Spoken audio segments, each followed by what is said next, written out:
Esse novo jogo multiplayer de Pop Playtime esconde segredos por trás do passado ou resposta para o que aconteceu depois do suposto motim dos experimentos. Se realmente todos aqueles que trabalhavam na fábrica morreram, não puderam fugir a tempo, ou não sei que alguns, como o superior da Playtime, escaparam do desastre e mesmo estando tudo em ruínas, seguiram de pé a continuidade dos planos de Elliot Ludwig. E aparentemente um desses sobreviventes foi o LePierre.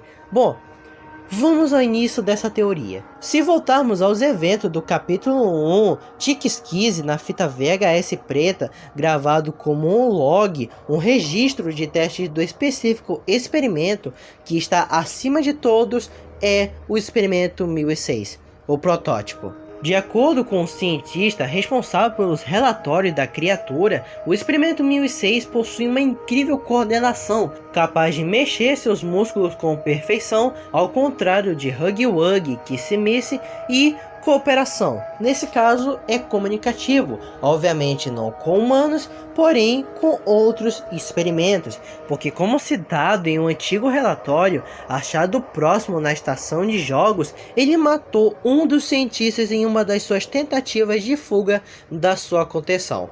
Entretanto, o que tudo deixa claro desta misteriosa criatura é que ele é altamente inteligente, simplesmente capaz de construir com poucos recursos um objeto poderoso e eficaz. Por exemplo, como citado na fita, um relógio. O protótipo desmontou um despertador digital, removeu suas pilhas e criou uma espécie de ponteiro laser, e quando apontou para a câmera de segurança, ela foi automaticamente desativada, e durante os 28,3 segundos sem ter contato visual da sala, e quando a câmera foi restaurada, o cômodo estava vazio. Imediatamente enviaram segurança para poder investigar, só que, no final das contas, tudo era parte do seu plano. Ficando escondido em um dos pontos cegos da câmera, ele teve a oportunidade em mãos de fugir, e o protótipo rapidamente tenta fugir pela porta. No entanto, o outro segurança tranca manualmente a porta e impede de fugi-lo. Porém, infelizmente, o outro segurança trancado na sala não podia sair ileso. Então, houve um acidente. Contudo, com esse detalhe na fita, podemos perceber como eram mantidos os experimentos em cativeiro. Eles eram deixados em quartos separados e horários diários, como hora de acordar, da refeição, dormir e principalmente de teste. Mesmo que eles sejam monstros, a Playtime cuidava deles como humanos ou como animais, talvez forçando a ideia que antes da queda da Playtime Company, a maioria desses experimentos tinham consciência, sanidade mental e até algo de humano dentro deles. Enquanto o experimento 1006 é uma prova dele ser um experimento alfa de todos os habitantes da fábrica, porque através das informações exibidas pelo cientista na fita do capítulo 1, diz que todos os eventos são sem dúvida alguma ligados ao experimento 1006. Isso leva a acreditarmos que ele foi quem abordou e elaborou a fuga de todos os experimentos da empresa, não só se libertando, como até todos os prisioneiros. Dessa forma, ganhando respeito, confiança e colaboração dessas criaturas, deixando de pé a mais possível hipótese marcante nessa história e a mais conhecida teoria, o motim dos experimentos. Com a missão bem sucedida, os experimentos passaram uma década sobrevivendo em uma nova era de selvageria, enquanto o experimento 1006 por todos é conhecido como seu alfa, um líder, e a sua inteligência e agressividade é totalmente reconhecido nos olhos de cada um dos experimentos que o via, assim podendo ter nenhuma preocupação iminente. Porém, o que um protótipo não pode escapar da sua realidade é pelo fato de que seu nome já levanta o conceito de ser uma criação incompleta, com peças e partes faltando em seu corpo. Dessa forma, pode transformá-lo em um ser aos poucos se enfraquecendo, correndo risco de vida.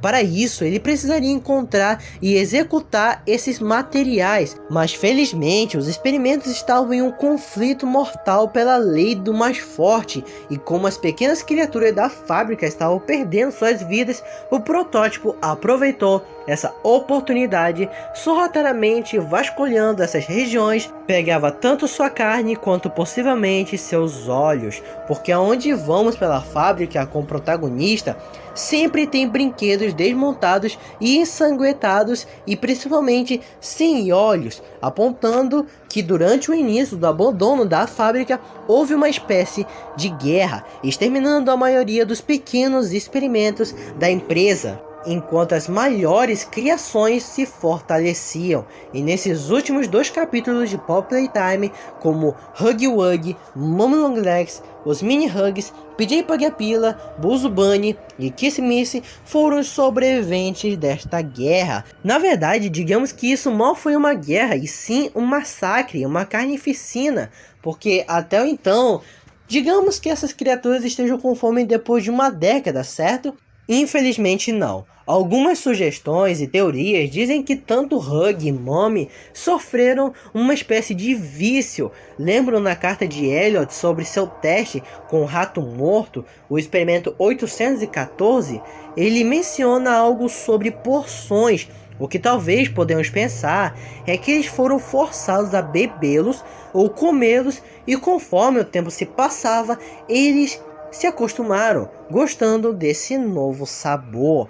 Outra hipótese diz que Hug e Mommy perderam o juízo por conta dos efeitos colaterais causados pela flor de papoula. Ou seja, é quase como se a data de vencimento da Pop Flower tivesse se esgotado. Porém, o ponto-chave disso tudo é sabermos o que houve depois dessa tragédia.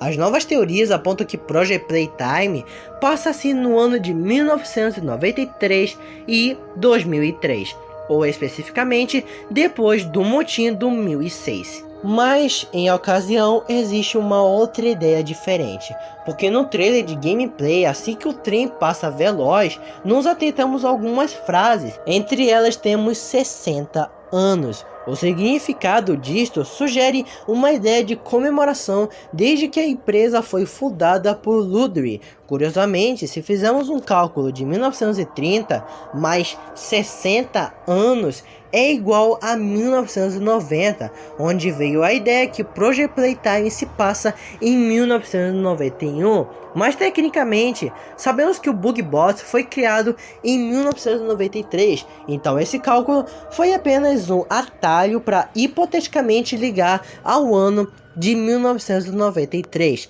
Aliás, as fitas de Roller Stone é gravado sim em 1991. Outro fator lógico é que essa equipe está recolhendo partes mortas das pequenas criaturas, o mesmo tipo de cenário introduzido nos capítulos de Pop Playtime, onde os brinquedos estão espalhados e mortos aonde vamos, e isso poderia comprovar a existência de sobreviventes dessas equipes na fábrica.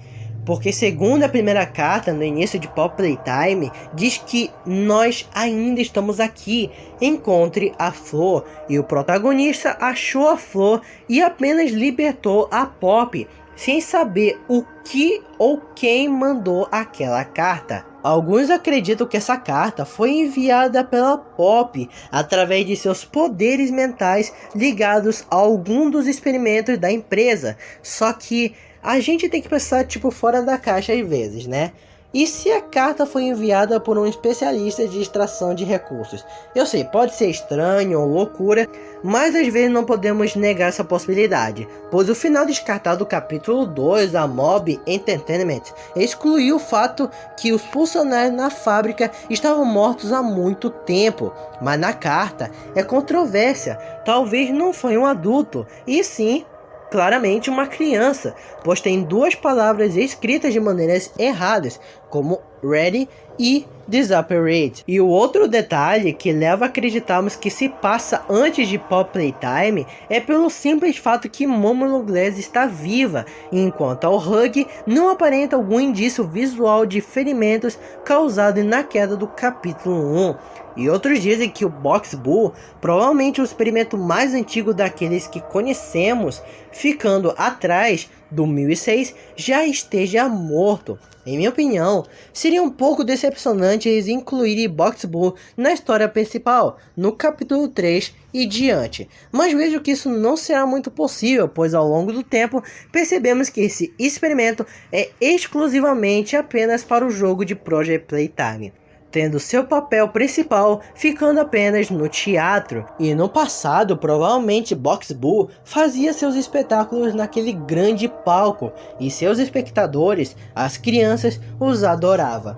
Infelizmente, isso pode não ter durado para sempre. O fato é que, assim como Hug e Momi, talvez Box Bull também foi afetado pelos efeitos e matava os culpados pela sua mutação. Nesse caso, são os funcionários da Playtime. E assim como eles dois, Box Bull também pode ter tido o final trágico. Aparentemente, esses especialistas têm o objetivo de recolher amostras e pesquisas das suas criações antigas, enquanto ao brasão presente em seus trajes é uma corporação desenvolvida pelo LePierre, segundo as teorias. E como dito anteriormente, seja quem for, pode estar de olho em seu progresso. Em meu ponto de vista, esses especialistas vieram preparados para os perigos aterrorizantes, tanto que eles souberam uma forma prática de despistar o Huggy Wuggy durante a perseguição, quanto até mesmo quando o Verde matou o boneco do Hug, que tinha gritado desesperadamente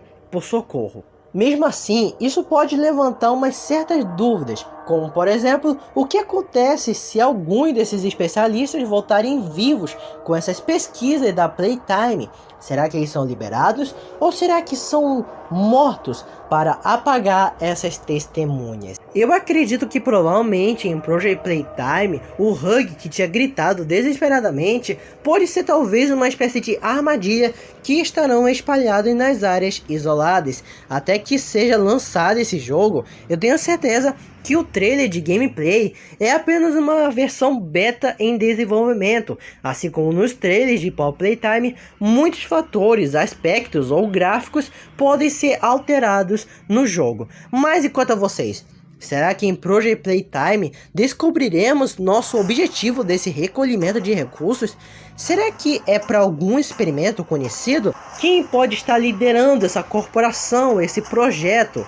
Será LePierre ou algum outro funcionário importante na empresa que nós não conhecemos? Se quiserem, podem comentar suas teorias, opiniões e novidades que eu não saiba aqui embaixo. Não esqueça de aceitar os meus pedidos e nos vemos em breve. Fui!